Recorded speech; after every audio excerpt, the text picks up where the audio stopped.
Bonjour, ici Bruno Guglielminetti, très heureux de vous retrouver pour cette nouvelle édition de mon carnet, l'édition du vendredi 11 septembre 2020. Au sommaire de cette édition, on va parler de harcèlement et de menaces sur Internet avec un avocat, maître Frédéric Letendre, et parler particulièrement des recours des victimes dans ces cas-là. Jean-François Poulain parle de présence dans le virtuel avec son invité, Thierry Weber parle de podcast, Patrick White parle d'encadrement des géants du web par le gouvernement canadien et Stéphane Ricoul parle de l'économie de plateforme.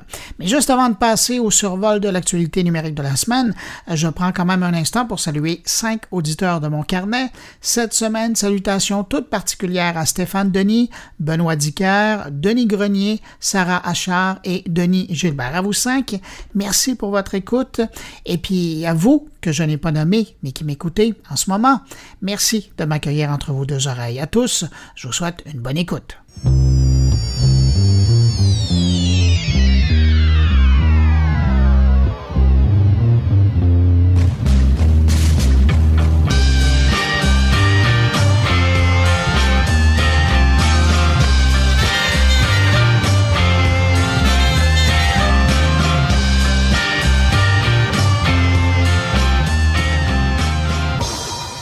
Je commence cette revue de l'actualité numérique de la semaine avec cette information de l'Observateur des technologies médias qui vient de publier un rapport concernant l'utilisation des appels vidéo pendant la pandémie de la COVID-19 au Canada. Depuis le début de la pandémie, 3 internautes canadiens sur 5 ont déclaré avoir fait des appels vidéo sur Internet. Ça représente une augmentation de 50% par rapport aux dernières mesures prises il y a 2 ans, à l'automne 2018. Sans surprise, évidemment, ce sont les plus jeunes au pays qui sont les plus grands utilisateurs du genre. On parle de 84% des internautes canadiens âgés entre 18 et 24 ans qui ont fait des appels vidéo en ligne au cours des derniers mois. Autre info sur cette étude, il y a 3 applications qui sont démarquées comme étant les plus populaires auprès des Canadiens pour faire des appels vidéo en ligne. La moitié des utilisateurs d'appels vidéo les font à partir de Facebook, 46% à partir de FaceTime et 41% à partir de Zoom.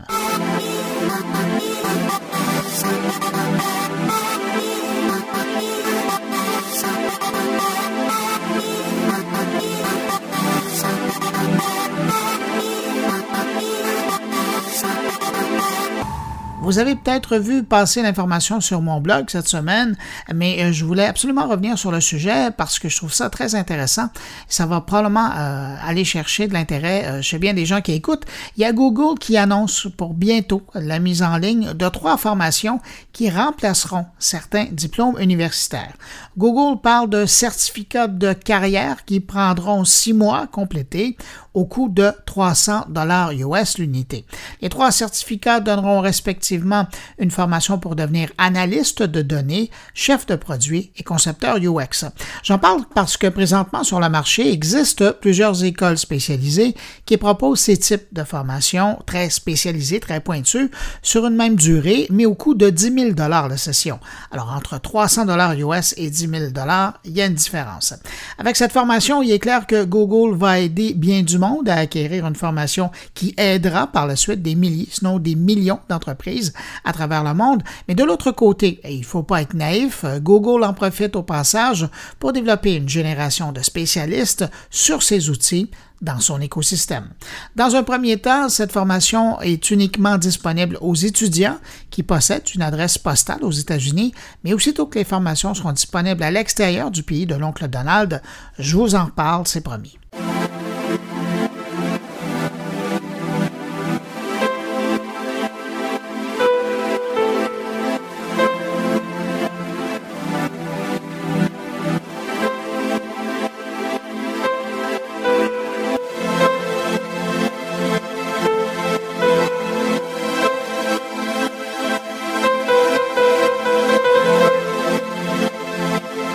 Ça fait des semaines qu'on parle du combat de titans entre Apple et l'éditeur de jeux vidéo Epic Games.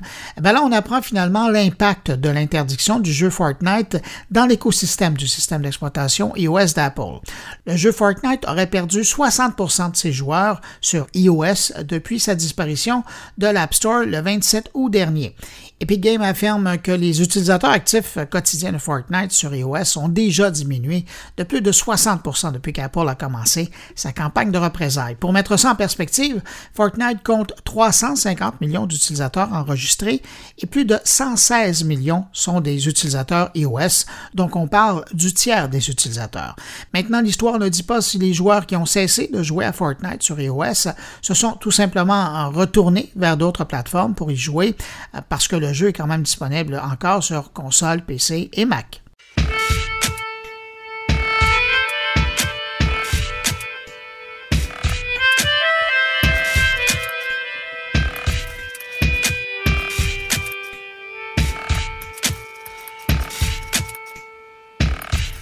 Tiens, parlant de jeux vidéo, il y a Microsoft qui a fait connaître les sommes qu'il faudra investir pour s'amuser avec sa nouvelle console qui va sortir le 10 novembre prochain.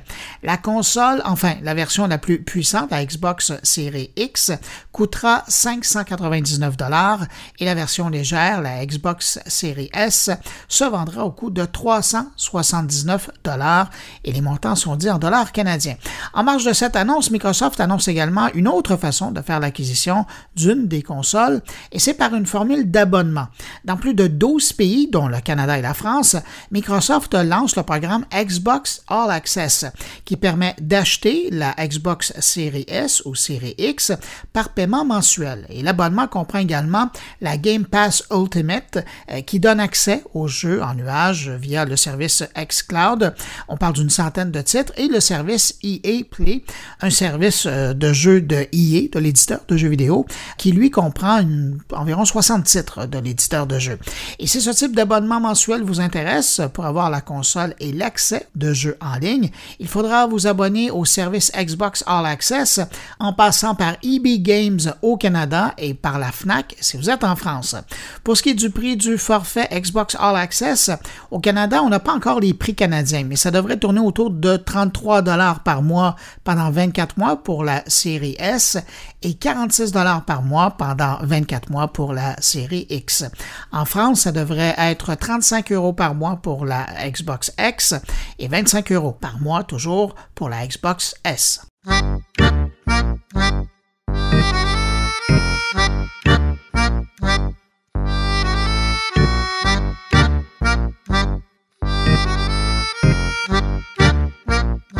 Tiens, parlant de la France, j'ai vraiment la suite dans les idées cette semaine dans les nouvelles.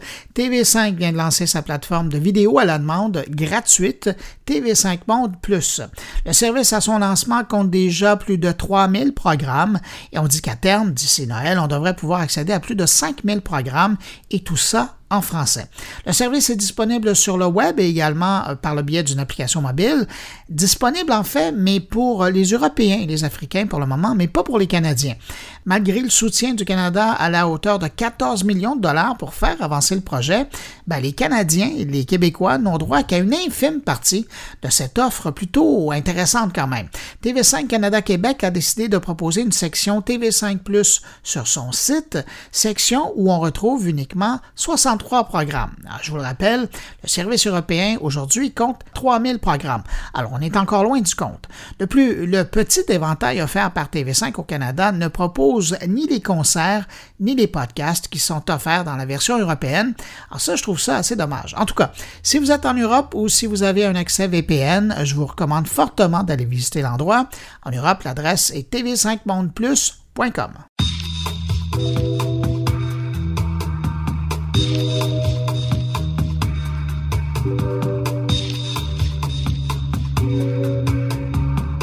De retour au Canada, Amazon lance au pays son offre musicale Amazon Music HD. Un service, ou HD, un service de diffusion continue qui propose des millions de chansons dans leur version haute fidélité, ou comme on dit aujourd'hui, dans leur version haute définition. Et à titre indicatif, on parle aux États-Unis d'un catalogue de 60 millions de chansons qui sont disponibles en version HD. Alors on a l'impression qu'au Canada, ça devrait être assez similaire. Avec cette offre, Amazon Music rejoint les Tidal et Primephonic de ce monde et permet aux audiophiles qui ont investi investi dans de l'équipement audio de très bonne qualité, d'accéder à des enregistrements qui sont de qualité équivalente aux bandes maîtresses de l'enregistrement des chansons. C'est comme si vous écoutiez les œuvres dans leur studio d'enregistrement. Et pour ceux qui ont investi dans une borne Echo Studio d'Amazon, le service Amazon Music HD propose également un catalogue de pièces en audio 3D, question de vous retrouver dans une ambiance de musique immersive. Mais je vous rassure, Amazon Music HD fonctionne également sur la majorité des ordinateurs et appareils mobiles, autant Android que iOS. Question de prix, les forfaits commencent à 12,99 $ par mois pour les nouveaux membres et 5 $ par mois supplémentaires pour les abonnés existants du service Amazon Music.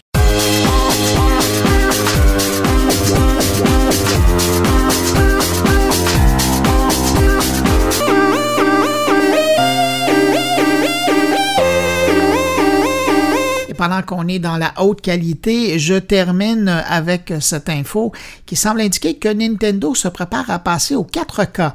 Selon Bloomberg, Nintendo aurait commencé à demander à ses partenaires développeurs de s'assurer que leurs nouveaux titres pourraient passer au 4K sans donner plus de détails. On peut donc comprendre que Nintendo veut avoir une bibliothèque de jeux compatible au 4K bientôt. Sachant que le PDG de Nintendo a déjà affirmé en début d'année que l'entreprise n'allait pas lancer un nouveau modèle de Switch cette année, on peut seulement déduire qu'une nouveauté nous attend au détour de 2021.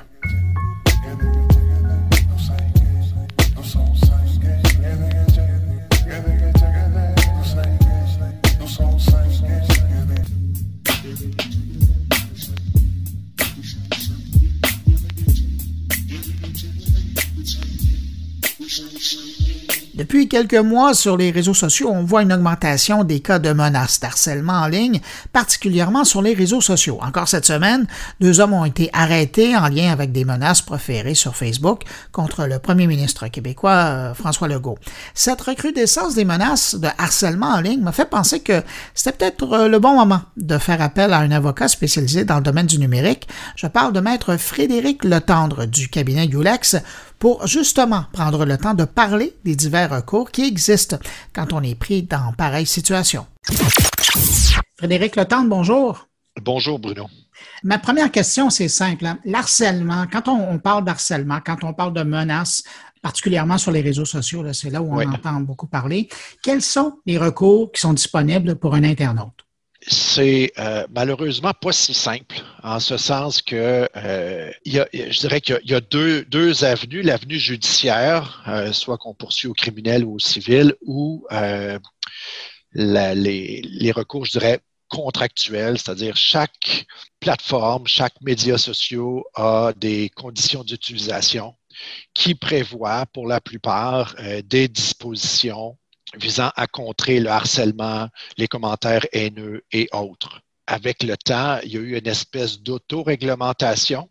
Donc, chacune des plateformes a créé ses propres règles et se donne énormément de pouvoir pour pouvoir soit retirer des commentaires ou, comme on l'a vu encore récemment aux États-Unis, carrément fermer des comptes de groupes ou de personnes qui tiendraient ce genre de propos-là. Donc ça, c'est lorsque la plateforme embarque avec toi, c'est vraiment le moyen le plus efficace parce que, puis excuse mon anglicisme, mais ils ont le doigt sur la switch. Ils peuvent mettre automatiquement à off quelqu'un, un groupe, retirer un commentaire, peu importe. Contrairement à, et c'est l'autre voie que j'évoquais, la voie judiciaire, criminelle ou civile, qui, elle, est évidemment beaucoup plus longue, beaucoup plus onéreuse, imposante, voire épeurante pour monsieur, madame, tout le monde. Il y a eu des décisions de rendu contre des individus qui tenaient des propos, des menaces, comme tu l'évoquais, ou des propos diffamatoires, mais ça prend des années, ça prend 1 an, 2 ans, peut-être plus, pour obtenir finalement réparation. Mais pendant ce 12 à 24 mois que pourraient durer les procédures, ben, le propos, la menace ou le propos diffamatoire demeure en ligne. Et ça, c'est un énorme problème.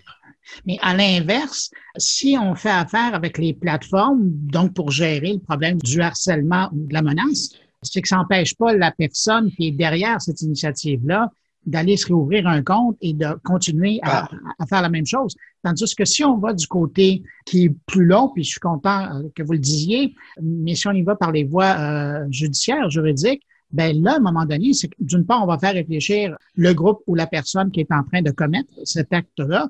Et deuxièmement, c'est qu'une fois que ça va être fait, là. J'aimerais vous donner raison à 100%, mais on est dans un merveilleux monde numérique et c'est pas aussi simple. Effectivement, je dirais dans le monde physique, on pourrait obtenir, par exemple, une injonction, donc un ordre de la cour de faire ou de ne pas faire quelque chose. Dans ce cas-ci, de ne plus tenir de propos, ne plus faire de menaces ou tenir de propos diffamatoires. Et si vous le faites, ben, c'est outrage au tribunal. Et bon. Ça, c'est bien quand les deux personnes en question sont sur le même territoire. Par exemple, deux personnes qui seraient au Québec, cette décision-là peut ultimement être efficace, puis c'est relativement facile à faire respecter. Mais déjà, si la personne est en Colombie-Britannique, le méchant se trouve en Colombie-Britannique, dans l'Ouest, peu importe, ou se trouve dans un autre pays, les États-Unis, en Europe, peu importe, c'est déjà pas mal plus compliqué, voire inefficace. Et pour répondre aux commentaires à l'effet que si on rend effectivement une décision comme celle-là, la personne ne peut plus ouvrir de compte ou doit complètement disparaître, on a eu, il y a 2-3 ans, à peu près en 2017, une décision qui s'appelle EQSTEC. Je ne veux pas trop rentrer dans les détails juridiques, mais en gros, il y a une décision canadienne qui visait à faire fermer certains sites web qui contrevenaient à des droits de propriété intellectuelle de EQSTEC. Or, on a effectivement pu obtenir la fermeture de certains sites web ou des décisions canadiennes, mais le méchant de ce cas-ci a disparu et on ne pouvait plus le retrouver.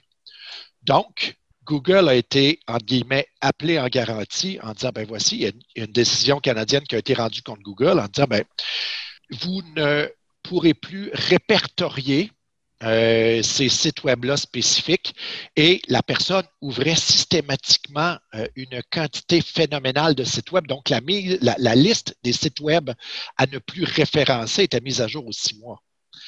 Finalement, cette décision-là a été cassée aux États-Unis pour d'autres raisons, mais reste que le méchant ici avait décidé de continuer à contrevenir aux droits de propriété intellectuelle du Canadien et utilisait toutes sortes d'artifices pour le faire. Donc, toutes sortes d'autres identités, toutes sortes de sites web, toutes sortes de noms de domaines.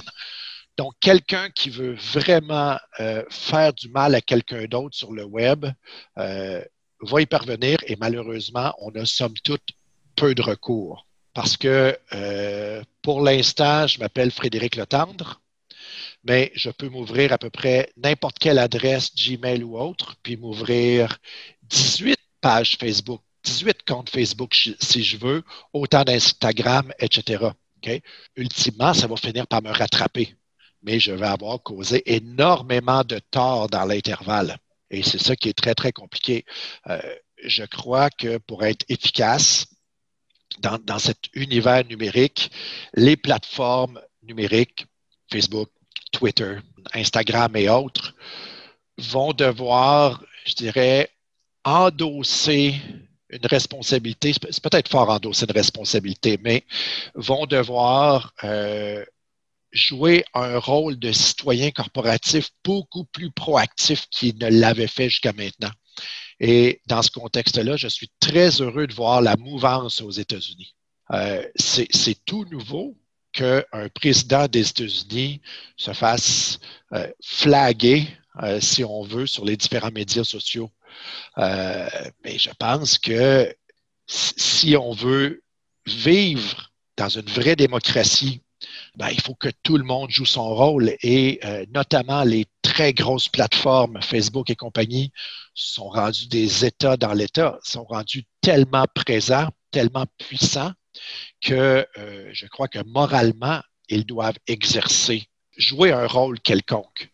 Et ici, je ne crois pas que ce soit, en tout cas, en vertu de notre droit canadien, c'est définitivement pas de la façon dont ils le font une atteinte à la liberté d'expression. aux États-Unis, qui a une définition beaucoup plus large que la nôtre, dans une certaine mesure peut-être. C'est pour ça qu'aux États-Unis, d'ailleurs, on ne retire pas tout simplement certains commentaires, mais on va plutôt leur apposer une étiquette. Donc, on n'empêche pas la personne de s'exprimer. Cependant, on demande au lecteur d'aller réfléchir dans le coin. Ou en tout cas de voir plus loin que le simple commentaire qui est là. Je serais curieux de voir par rapport à la fermeture permanente d'un compte. On a un beau cas canadien qui est arrivé l'année dernière, à peu près 2019-2018, où des individus et des groupes les alt-right groups, donc vraiment l'extrême droite canadienne, se sont fait fermer leur compte perso ainsi que toutes sortes de pages qui étaient néo-nazis, White Power et compagnie. Je pense entre autres au compte de Faith Goldy, qui était une des leaders de ces mouvements-là. Bon, bien, il est clair que si Mme Goldy désirait sous son identité réouvrir un compte sur Facebook, je ne suis pas certain qu'elle le pourrait.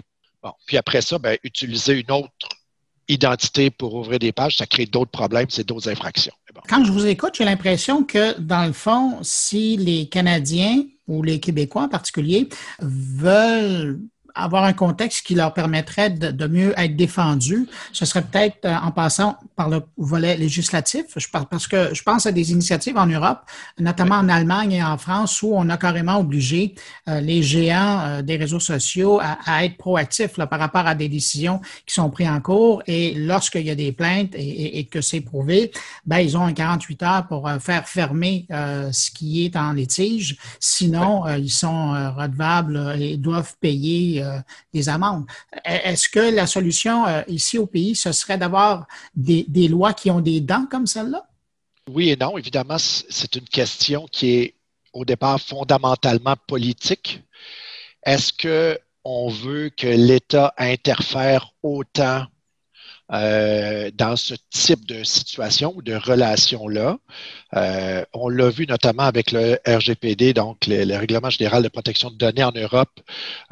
C'est une réglementation qui responsabilise énormément les entreprises, parce que c'est surtout elles qui collectent des données, mais le gouvernement européen a une politique plutôt interventionniste. Et à l'autre bout du spectre occidental, ou G7, il y a les États-Unis qui sont presque pas interventionnistes. D'ailleurs, leur loi en matière de protection de données, c'est pas tellement de savoir comment on va protéger les données que comment on va plutôt les commercialiser. Mais bon, ça, c'est un autre débat. Et le Canada est quelque part entre les deux. Actuellement, la jurisprudence canadienne est à l'effet que si un intermédiaire donc une plateforme quelconque, est mise au courant de contenu illicite ou illégal sur sa plateforme, il va devoir intervenir. C'est-à-dire que, à la limite, si, je dis n'importe quoi, là, puis c'est pas des exemples vécus, là, mais la presse, Sport Expert, ou si un Facebook, même à la limite, savait pertinemment que des propos haineux, criminels sont tenus sur leur plateforme, en droit canadien, je crois bien que ces plateformes-là devraient intervenir. Okay? On n'a pas de loi qui le précise comme tel, mais on a une jurisprudence constante.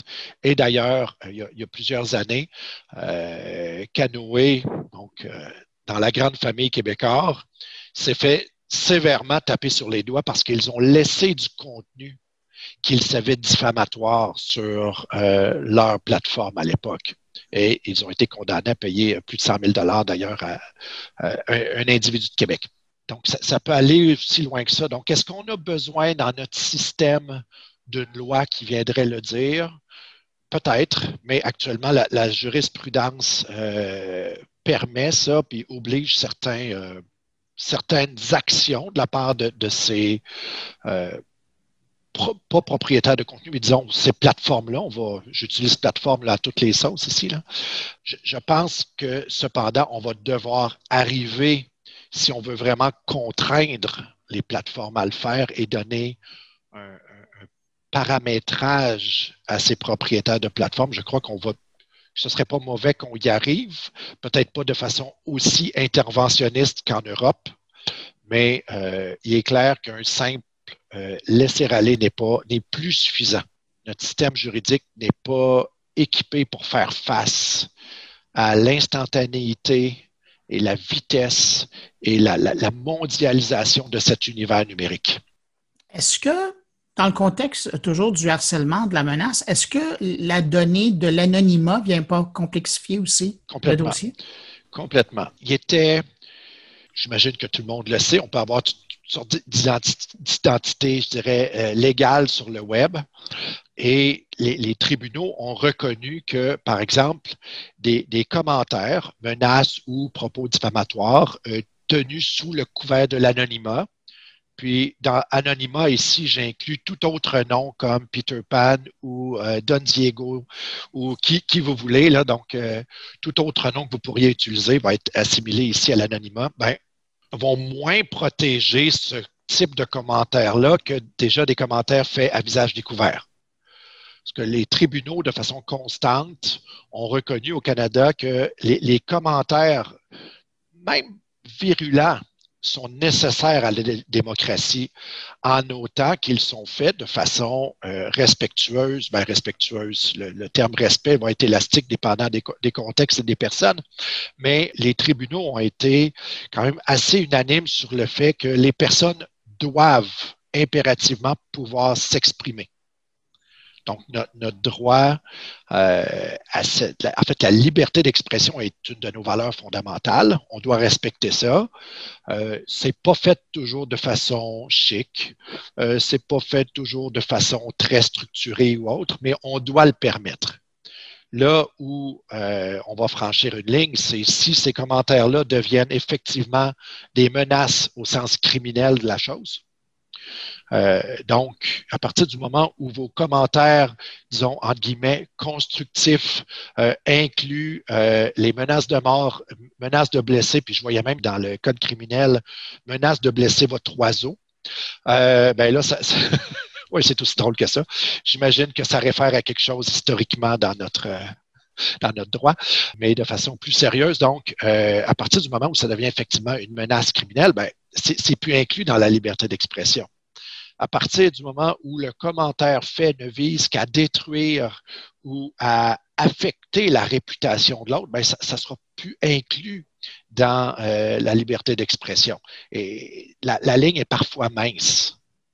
Écoutez, vous suivez comme moi différents groupes de médias sociaux. Parfois, vous pouvez suivre des commentaires qui vont suivre certains articles de journaux ou autres, mais c'est épouvantable ce qui peut être écrit là. Malgré le fait que ça soit épouvantable, il y a beaucoup de ces commentaires-là qui sont acceptables dans une société libre et démocratique comme la nôtre.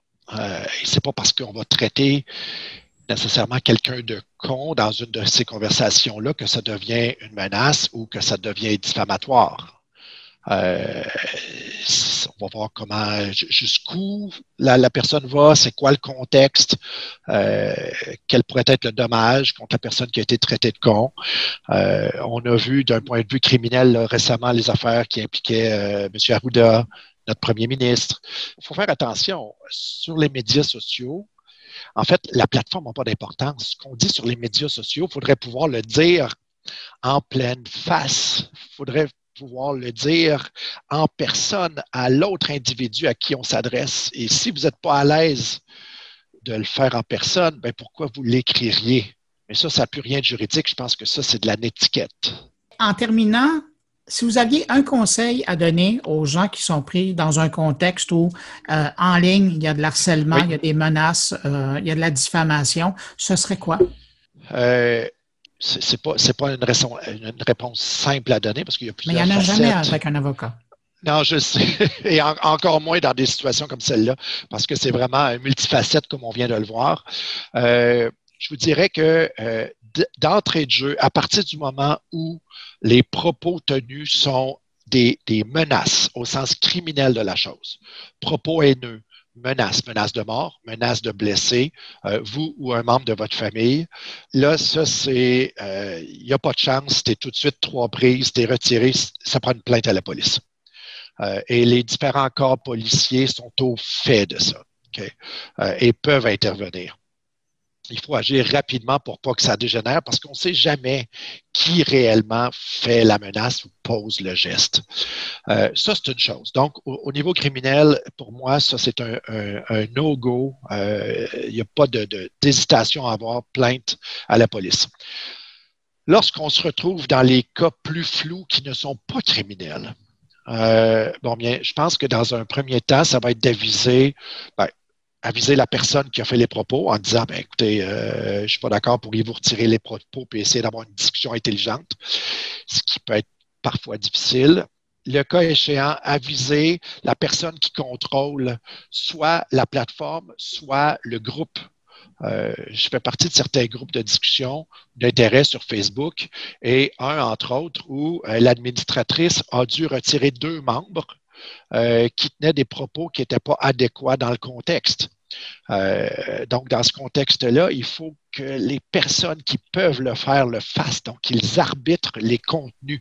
Et d'ailleurs, dans l'affaire de Québécois à laquelle je référais tout à l'heure, Canoë, c'est exactement ce qui est arrivé. Québécois s'était engagé à arbitrer les contenus. Or, ils ne l'ont pas fait et ont laissé des contenus malgré le fait qu'ils savaient qu'ils étaient dommageables. Donc, il y a une responsabilité de ces personnes-là. Et enfin, si tout ça ne fonctionne pas, consultez un avocat et il y a effectivement une mise en demeure qui doit partir. Puis par la suite, il y aura peut-être des poursuites. Ça a été le cas dans une affaire qui a été rendue récemment, qui a fait couler quand même un peu d'encre. Si vous surfez le web, vous allez voir G&B Maternité contre Claveau. C'est 2 groupes d'individus qui se sont poursuivis. Un groupe d'individus a cassé du sucre sur le dos de G&B Maternité en affirmant toutes sortes de choses qui étaient fausses ou très, très dommageables. Et ceux qui ont tenu les propos ont été quand même reconnus responsables ici de diffamation, ont dû payer certains dommages. On parle quand même de 12 000 $ et un peu plus, là, solidairement entre 2 personnes. Donc, c'est aussi accessible à des individus. Si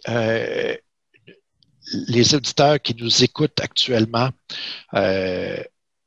croient être victimes de ce type de situation, ils peuvent effectivement consulter un avocat. Ça coûte quelque chose. Dans certains cas, ça va prendre du temps. Ça va être stressant. Mais si vous y croyez vraiment et vous voulez redresser la situation, parfois c'est le seul moyen. Mais ça ne sera pas le chemin l'événement le plus agréable de votre vie, là. Ça ne sera pas les 2 plus belles années de votre vie, tout le processus judiciaire qui pourrait s'en suivre. Donc, longue réponse à une question courte. Que faire? Criminel, on porte plainte. Par la suite, on essaie de négocier avec la personne, négocier avec la plateforme, puis ultimement, c'est l'avocat. Frédéric Letendre, avocat chez Ulex, merci beaucoup d'avoir pris le temps de nous parler de ça. Et toujours un plaisir de vous avoir. Merci Bruno. Quand vous voulez. À bientôt.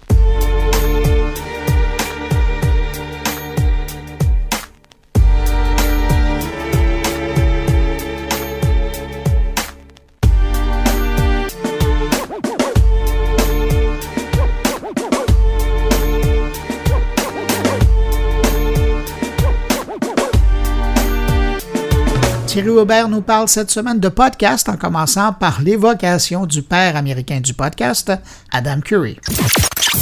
Bonjour Bruno, bonjour les auditeurs de mon carnet. Si je vous parlais d'Adam Curry, est-ce que ça évoque quelque chose pour vous? Est-ce que ce nom vous dit quelque chose? Alors si vous êtes comme moi un amoureux des podcasts, que ce soit pour les écouter, voire même les produire, vous devriez vous intéresser à cette personne, puisqu'effectivement, on raconte et je pense qu'on peut confirmer que c'est simplement le papa des podcasts ou de la balado-diffusion, puisqu'effectivement, à l'époque, avec son ami Dave Winer, ils avaient, sur la base du flux RSS 2.0, imaginé d'encapsuler de l'audio, de la vidéo et même des documents tels que des fichiers en PDF. Oui, Adam Curry, ex-animateur d'MTV, avait Je sais pas d'ailleurs s'il est toujours. Ça serait intéressant de voir. Mais l'histoire raconte qu'il y a plus de 15 ans, il s'est dit, j'ai une bibliothèque de contenu importante que j'aimerais partager, mettre à disposition. Et puis c'était un temps où il n'y avait pas la bande passante, il n'y avait pas YouTube, il n'y avait pas les réseaux sociaux. Et tous les deux, ils ont imaginé effectivement, au travers de ce flux RSS, pour pallier au problème de l'accès à l'internet, à la bande passante, de s'abonner à des flux pour automatiquement recevoir un épisode audio ou vidéo via son logiciel, puisque à l'époque, ils ont même été à éditer ou en tout cas à imaginer une solution logicielle pour récupérer automatiquement chacun de ces nouveaux épisodes. Après, c'en est venu effectivement l'ère de iTunes. Steve Jobs a eu ce réflexe fantastique de se dire « Et si je proposais une rubrique podcast dans mon logiciel de gestion de musique ?» Et le succès que l'on connaît maintenant a été au rendez-vous puisque ça a été un des premiers annuaires sur lesquels on pouvait recenser moult productions en podcast ou en balado-diffusion.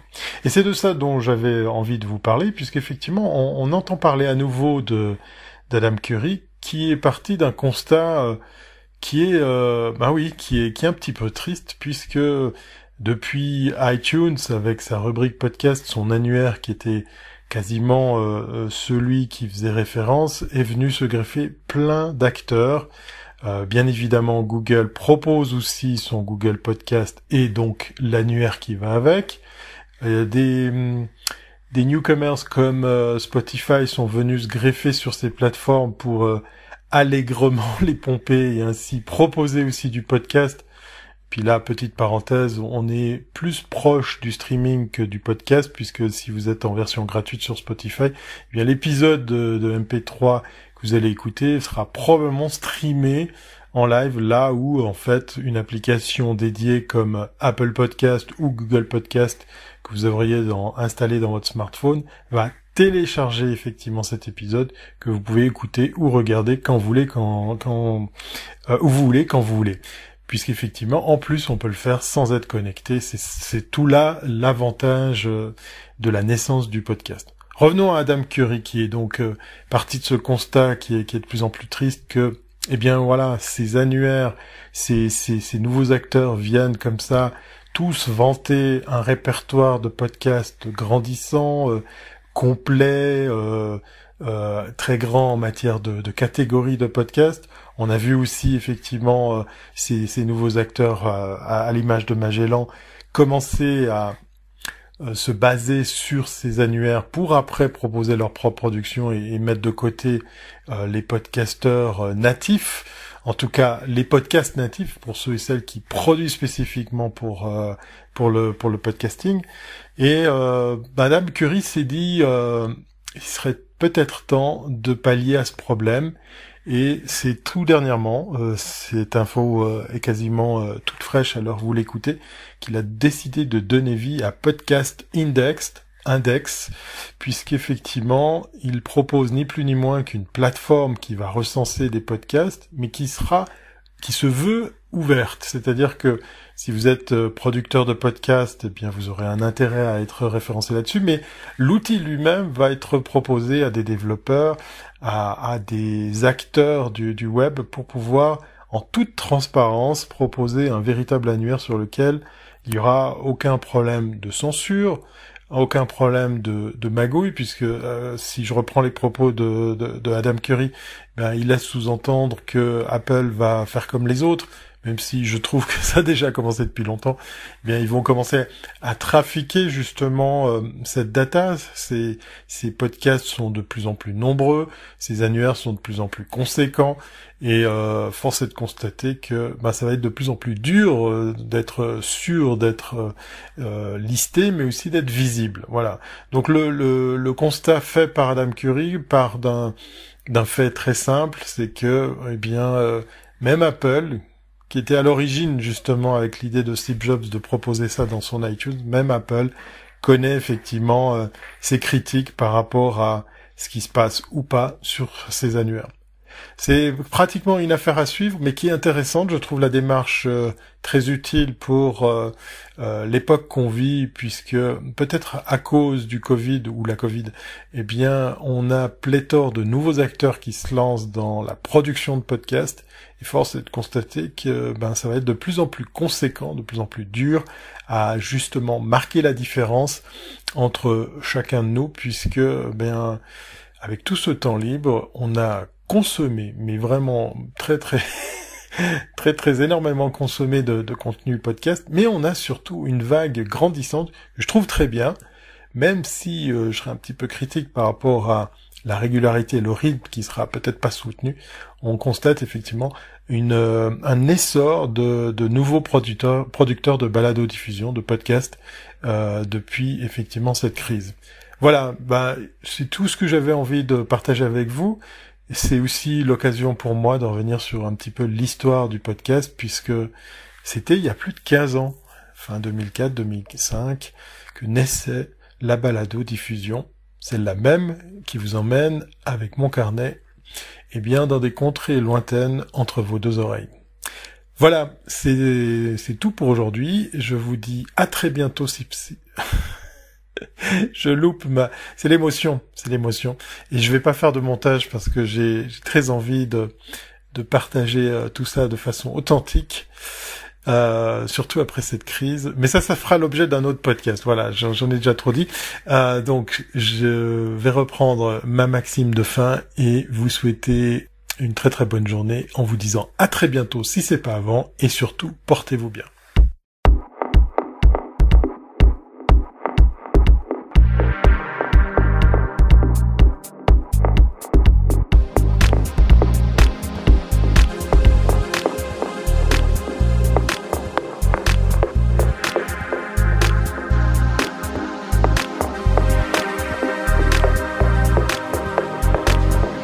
Patrick White s'intéresse aux défis qui attendent le ministre du Patrimoine canadien, Steven Guilbeault, qui doit bientôt annoncer des mesures d'encadrement des géants du Web au Canada.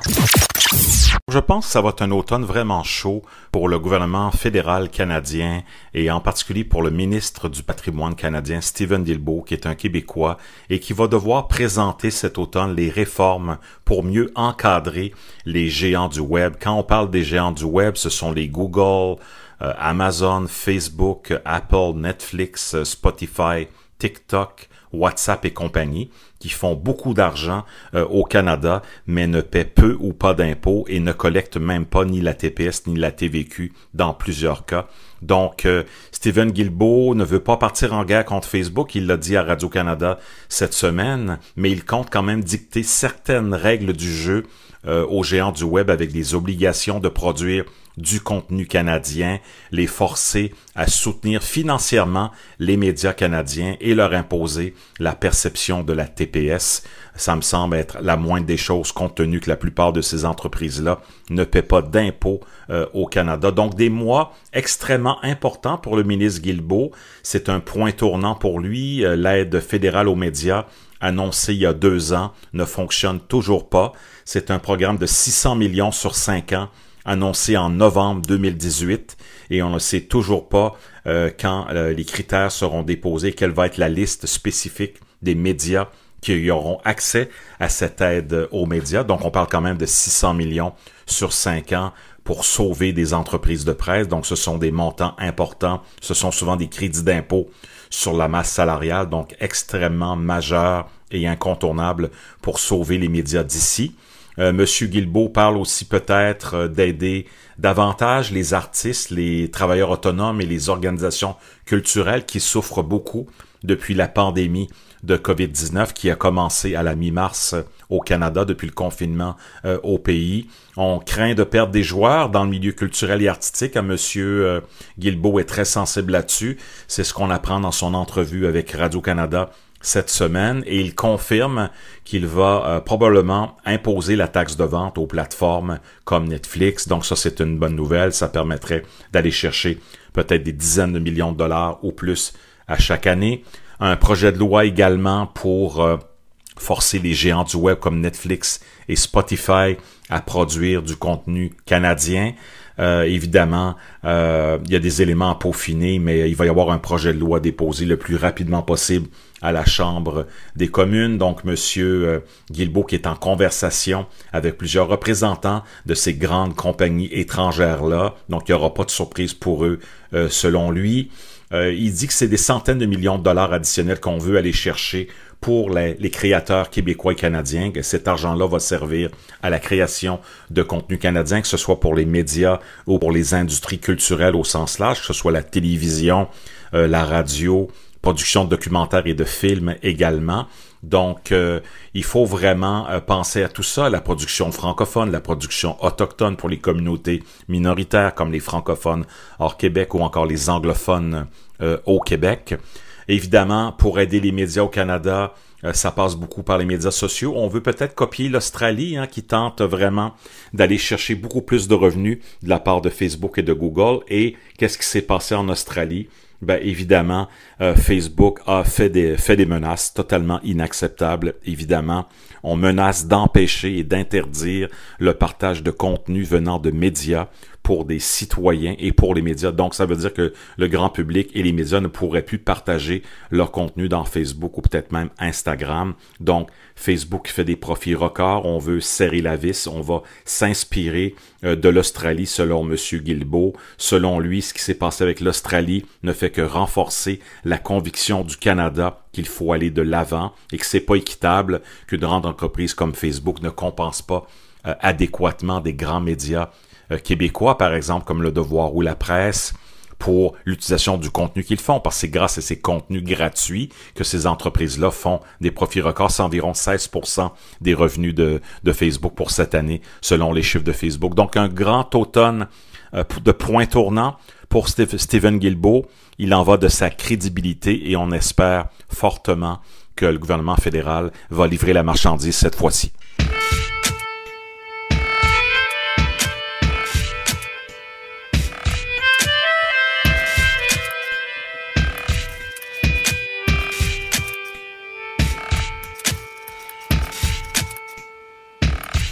Stéphane Ricoul se penche cette semaine sur l'économie des plateformes, économie qui va pas mal mieux que celle de nombreux pays.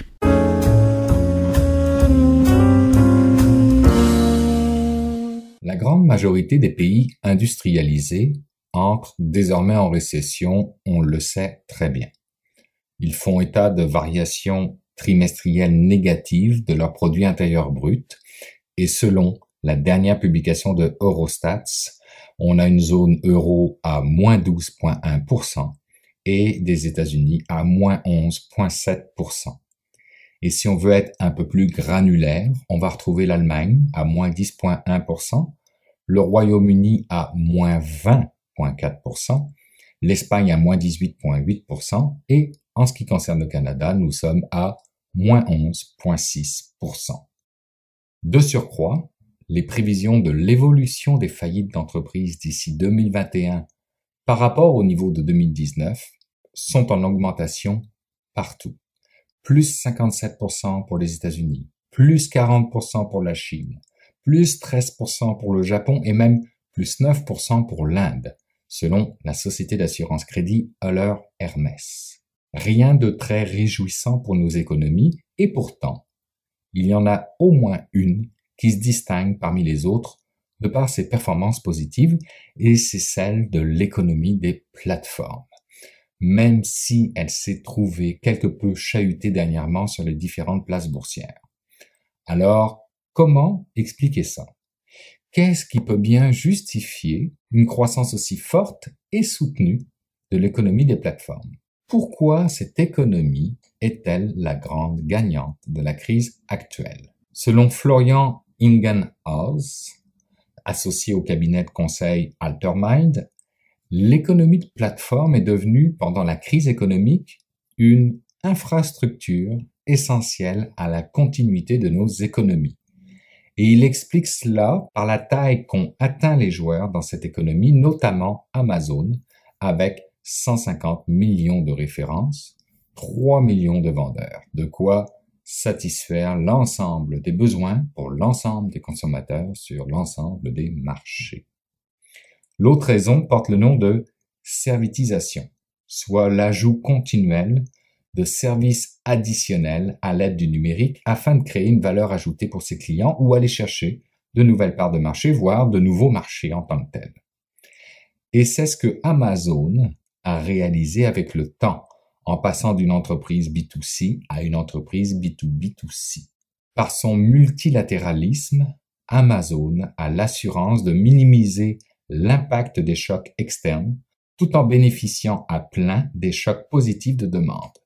Amazon s'est mué en curateur d'un cercle vertueux à travers lequel clients et marchands sont fidélisés par des services différenciants et créateurs de barrières à l'entrée infranchissables par des concurrents, toujours selon Florian Ingenhaus.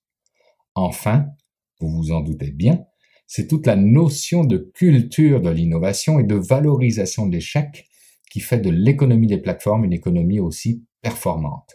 Et cette culture n'est possible qu'à travers l'agilité d'entreprise, dont les 5 principes, selon Laurent Simon, qui est professeur titulaire à HEC Montréal, sont 1. Le principe de vision, soit être capable de réfléchir et de proposer une vision forte, signifiante et engageante, en particulier en période de turbulence. 2. Le principe de valuation. Chercher constamment à animer un débat sur la valeur dans une perspective essentiellement nourrie par une empathie envers le client.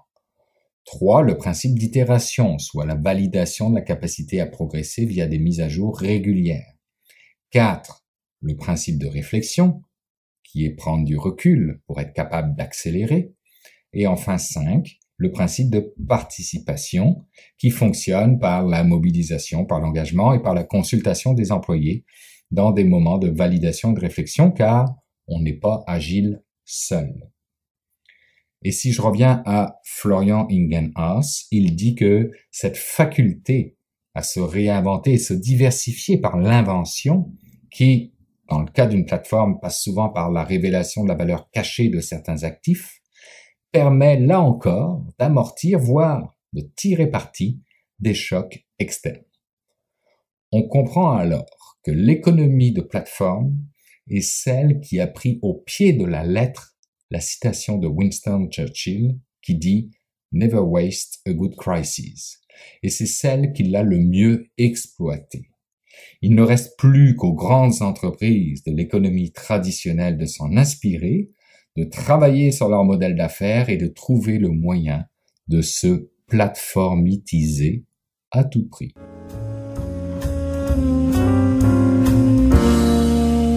C'est le temps d'aller rejoindre mon ami Jean-François Poulain. Salut Jean-François. Bonjour Bruno. Hey Jean-François, cette semaine, tu nous parles de présence, mais dans le virtuel. Oui, absolument. C'était quasiment une conversation philosophique cette semaine sur mais qu'est-ce que ça veut dire d'être dans le virtuel? Comment on sent la présence des autres dans le virtuel? Tu sais, moi, dernièrement, j'ai même touché à des jeux, ça faisait des années que j'avais pas remis le nez dans des jeux vidéo, puis des petits tanks là-dedans, puis à un moment donné, tu te dis, il y a un être humain derrière le petit tank, il y a un être humain derrière l'avatar avec lequel tu es en train de jouer sur Internet. Eh bien, cette semaine, j'ai parlé avec Pierre-Luc Lapointe, qui travaille chez OVA. Il est beaucoup dans les réalités virtuelles, puis notre conversation tourne autour de ça, puis on a eu beaucoup de plaisir parce que c'était justement de parler de ça. C'est quoi, qu'est-ce que ça veut dire d'être présent dans le virtuel? Là, on est tous en train de se poser la question, est-ce qu'on retourne en milieu de travail? Est-ce qu'on reste chez nous? Est-ce qu'on est un peu entre les deux?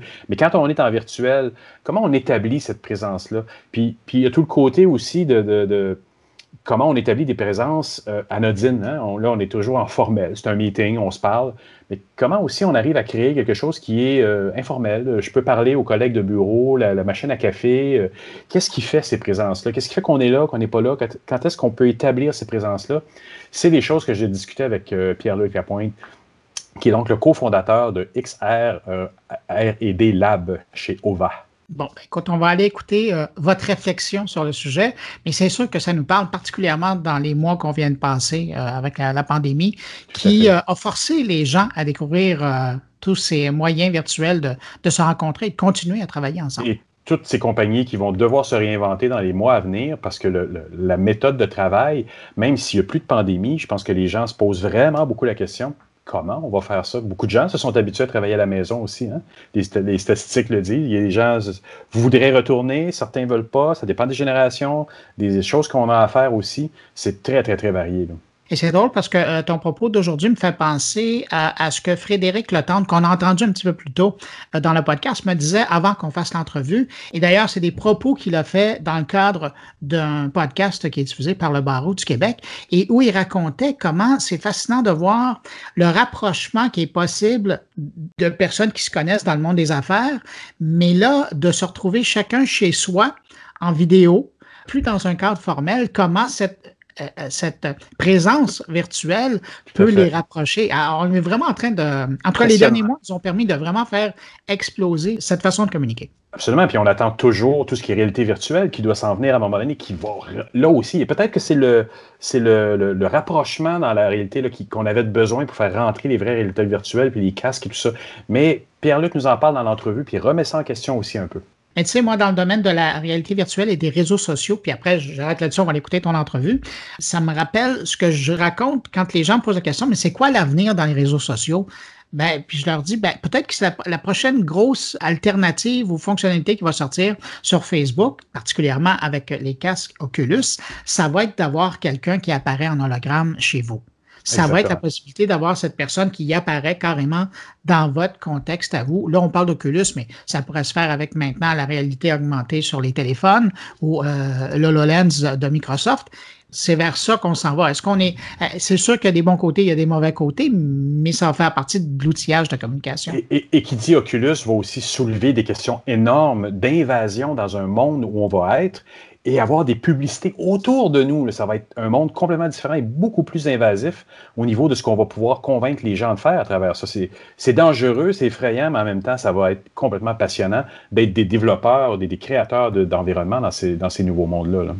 Tu vois, quand je disais que c'est un sujet qui va intéresser les gens, on est déjà parti. Bon, Jean-François, merci pour cette entrevue. Et puis, on l'écoute à l'instant, puis on se retrouve la semaine prochaine. Salut. Merci Bruno. Bye.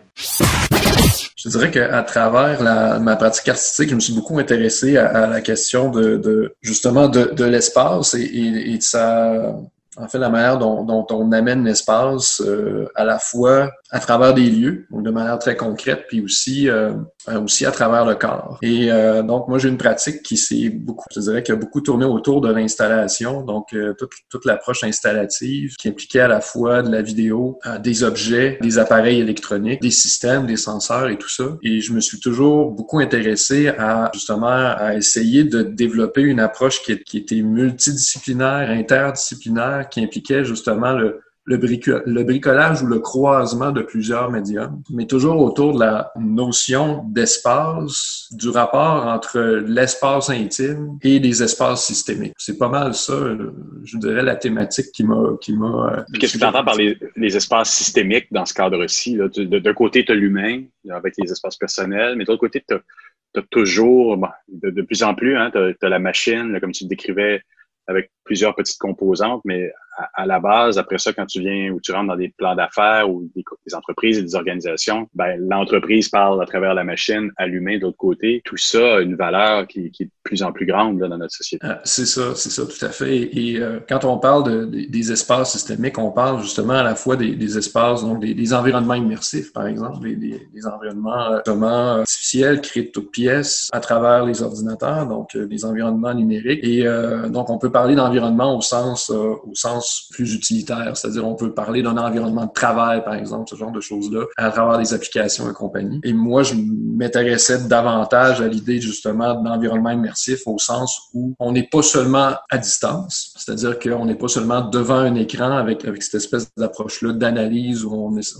plus en mode gestion du travail, organisation, mais aussi d'être engagé dans une expérience dite immersive, c'est-à-dire dans la mesure où nos sens et même toute la dimension émotionnelle est impliquée. Pour moi, d'amener l'espace de manière plus incarnée, c'est-à-dire le concept d'espace, c'est de l'incarner à travers des sensations, des relations et aussi donc forcément des perceptions. Donc, et pour moi ça c'était fondamental. Là. Puis on s'en est tous rendu compte dans les derniers mois parce qu'on n'a plus cette partie-là de notre vie. On est en sensoriel avec nos oreilles et nos yeux, mais on n'a plus personne autour de nous. On n'a plus d'environnement. On a les environnements de nos maisons, c'est quand même pas rien, mais c'est plus du tout la même chose. La voiture ou peu importe qu'est-ce qu'on utilise comme transport et le bureau, les interactions, même très anodines avec les gens, on est complètement coupé de ça maintenant. Tout à fait. Et c'est là où ça devient devient intéressant parce que je pense que si on parle justement d'informatique immersive pour parler de réalité virtuelle, entre autres, et d'autres domaines de réalité mixte aussi, je pense que le domaine lui-même se fonde sur un paradoxe qui est celui de la présence qui se manifeste sous forme d'absence. Et donc ça, c'est fondamental. Le fait d'une certaine manière, on habite un espace qui est virtuel, donc à travers un meeting, à travers un environnement immersif quelconque. Donc, si on est dans cet espace-là, en même temps, est-ce qu'on est réellement présent en termes d'attention ailleurs, dans notre espace actuel, réel? Et ça change toute la dynamique. Donc, c'est pour ça qu'on parle beaucoup de présence quand on parle de réalité virtuelle et compagnie. Il faut aussi rappeler l'idée essayer aussi à un moment donné de se questionner sur qu'est-ce qu'on entend par présence. Oui. C'est quoi la présence? Qu'est-ce qui fait que je suis dans un endroit? Qu'est-ce qui fait sensoriellement, moi, ma présence avec d'autres personnes? Ou est-ce que même j'ai cette expérience-là s'il n'y a personne dans un édifice? Absolument, absolument. Est-ce que justement la présence se manifeste aussi davantage à travers ces interrelations-là entre les gens et tout ça justement dans une relation de proximité, mais aussi de distance? Est-ce que justement la présence, qu'est-ce que ça veut dire? Est-ce que c'est simplement d'occuper un même espace qui soit virtuel ou réel et de pouvoir s'envoyer des signaux de la même manière qu'on communique d'une certaine façon? Genre, donc sur les réseaux sociaux, on va communiquer à travers les emojis et compagnie. On parle souvent aussi, d'ailleurs, on utilise l'expression être présent sur les réseaux sociaux, être présent sur le web. Mais qu'est-ce que ça veut vraiment dire? Et c'est ça que c'est là où ça devient assez intéressant, c'est que ça ramène cette notion-là de présence qui est très, très ancienne, sur laquelle on s'est toujours questionné à travers la philosophie, à travers les différents domaines. Et on la réactualise aujourd'hui à travers les technologies actuelles qu'on manipule. Et donc, il faut se poser des questions à ce moment-là. C'est qu'est-ce que ça veut dire être présent maintenant à travers ce réseau technologique-là, à travers des environnements immersifs? Est-ce que justement, oui, donc la dimension physique, corporelle, sensorielle est importante. Et il y a aussi la dimension à un moment donné d'être de la conscience, c'est-à-dire faut être en mesure aussi à un moment donné, d'habiter un espace, mais aussi de manière subjective. Dans la mesure où on l'habite, mais on s'approprie aussi cet espace-là. On s'approprie les lieux, puis on les formule de différentes façons. Puis ces lieux-là s'adaptent aussi à notre propre personnalité d'une certaine façon. On est dans ce paradigme-là en ce moment. Je pense que le discours va se déplacer vers une dimension qui est davantage écologique. Et ce que j'entends par écologique, c'est qu'on va devoir à chaque fois se reposer la question suivante, c'est est-ce qu'il fait bon vivre à travers ces systèmes-là?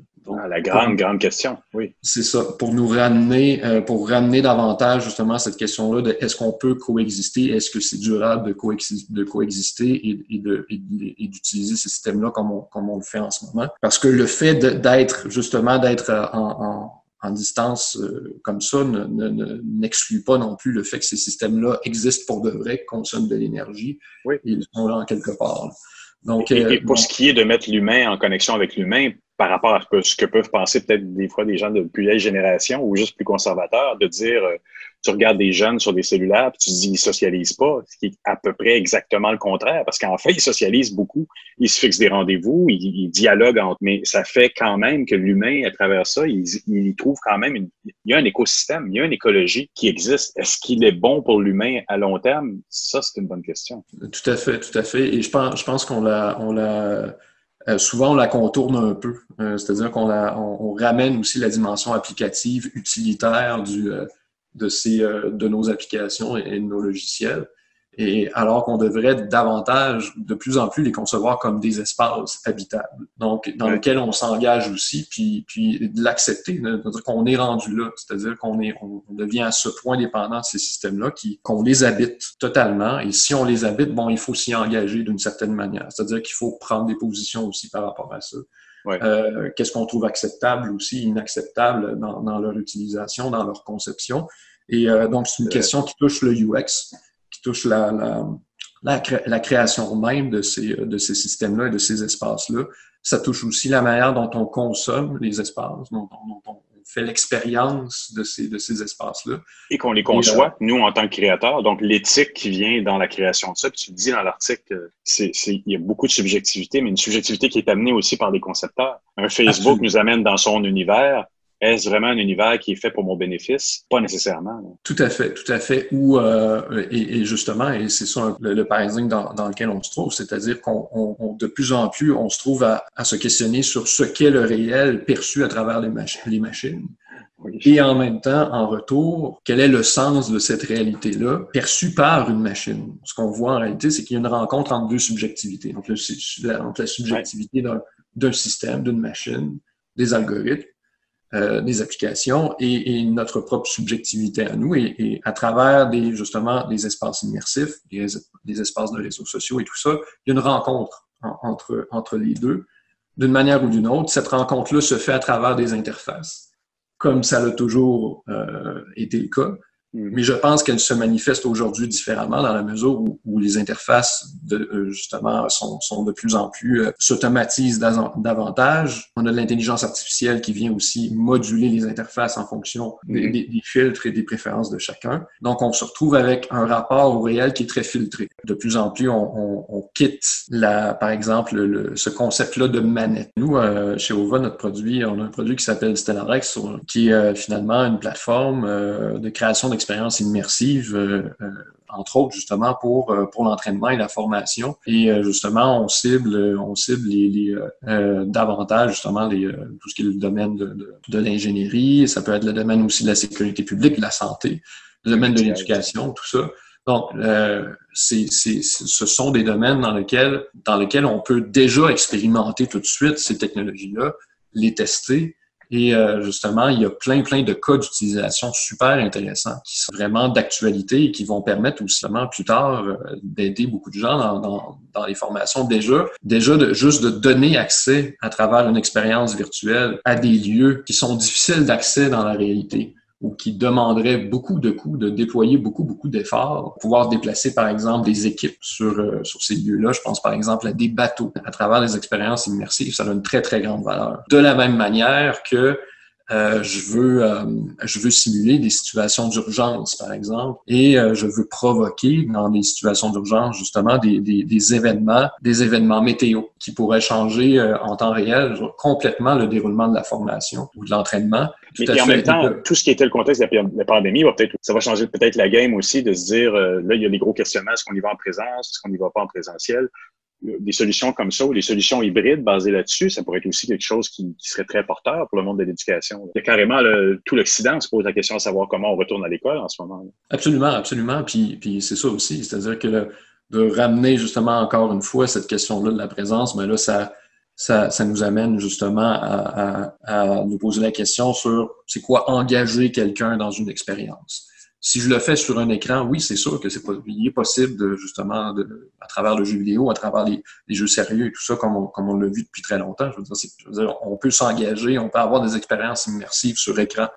Ça va, on le sait. Mais maintenant, avoir des expériences qui impliquent davantage le corps, qui impliquent davantage les sens, qui impliquent davantage les émotions, dans une situation de formation, dans une situation où on a envie justement de créer des situations d'entraînement. On n'a pas juste des situations idéales, mais des situations qui sont aussi difficiles. Alors là, ça a énormément de valeur parce que si tu impliques toute la dimension émotionnelle, la dimension sensorielle, là, justement, on peut créer des situations, on challenge aussi les gens ça devient très intéressant. Encore une fois, il faut aussi le réfléchir de la manière la plus éthique possible. Pierre-Luc, j'aimerais te remercier beaucoup pour cette entrevue. C'était super intéressant. Oui, ça m'a fait très plaisir. Merci beaucoup. Eh bien voilà, c'est ainsi que se termine cette édition de Mon Carnet. J'espère que vous avez apprécié. En tout cas, nous, on a eu du plaisir à la faire. Merci à nos invités. Merci à mes collaborateurs d'avoir été là. Je pense à Jean-François Poulain, Thierry Weber, Patrick White et Stéphane Ricoul. Je vous le rappelle, vous n'hésitez pas à passer le mot autour de vous si vous pensez que Mon Carnet peut intéresser vos amis, connaissances, abonnés. Vous les invitez à nous trouver sur leur plateforme de distribution de podcasts préférés ou sinon de se rendre sur mon blog, moncarnet.com. Et puis vous, si vous désirez me contacter, me laisser un message, un commentaire, vous pouvez le faire par les réseaux sociaux en utilisant le hashtag moncarnet ou sinon en utilisant par courriel l'adresse podcastmoncarnet en un mot @gmail.com. Je vous remercie d'avoir été là. On se retrouve la semaine prochaine pour une nouvelle édition de Mon Carnet. Au revoir, portez-vous bien. Une production goulielminetti.com